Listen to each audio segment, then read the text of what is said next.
Big boss ಸ್ಪರ್ಧಿಯಾಗಿರುವ Jahnavi ಅವರ ಮಾಜಿ ಪತಿ ಕಾರ್ತಿಕ್ ಮಾಧ್ಯಮಕ್ಕೆ ಸಂದರ್ಶನ ನೀಡಿದ್ದು ಹಲವು ವಿಷಯಗಳನ್ನು ಹಂಚಿಕೊಂಡಿದ್ದಾರೆ. ಬಿಗ್ ಬಾಸ್ ಮನೆಯಲ್ಲಿ ಡಿವೋರ್ಸ್ ಯಾಕಾಯಿತು ಎಂಬುದರ ಬಗ್ಗೆ ಜಾಹ್ನವಿ ಮಾತನಾಡಿದರು. ಈ ವಿಷಯ ಸಾಮಾಜಿಕ ಜಾಲತಾಣದಲ್ಲಿ ಚರ್ಚೆಗೆ ಪ್ರಸಾರವಾಗ್ತಿದೆ.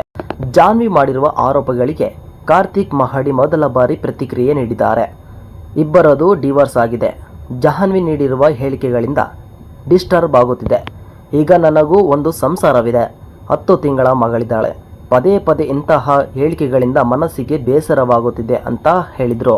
ನಮ್ಮ ತಂದೆಗೆ ನನ್ನ ಮಗ ಅಂದರೆ ತುಂಬ ಇಷ್ಟ. ಡಿವೋರ್ಸ್ ಆದಮೇಲೆಯೂ ಮೊಮ್ಮಗನನ್ನು ನೋಡಲು ಅಪಾರ್ಟ್ಮೆಂಟ್ಗೆ ಹೋಗಿದ್ರು.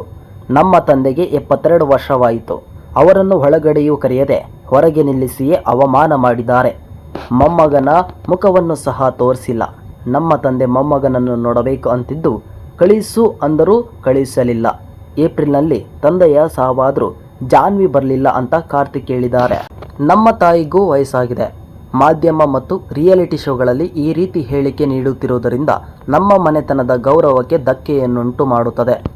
ಮನೆಯಲ್ಲಿ ನೆಮ್ಮದಿ ಇಲ್ಲದಂತಾಗಿದೆ. ಜಾಹ್ನವಿ ಹೇಳಿಕೆಗಳಿಂದ ನನ್ನ ಮತ್ತು ಹೆಂಡತಿ ಕುಟುಂಬ ತುಂಬಾನೇ ಸಫರ್ ಆಗುತ್ತಿದೆ ಅಂತ ಕಾರ್ತಿಕ್ ಬೇಸರ ವ್ಯಕ್ತಪಡಿಸಿದ್ದಾರೆ.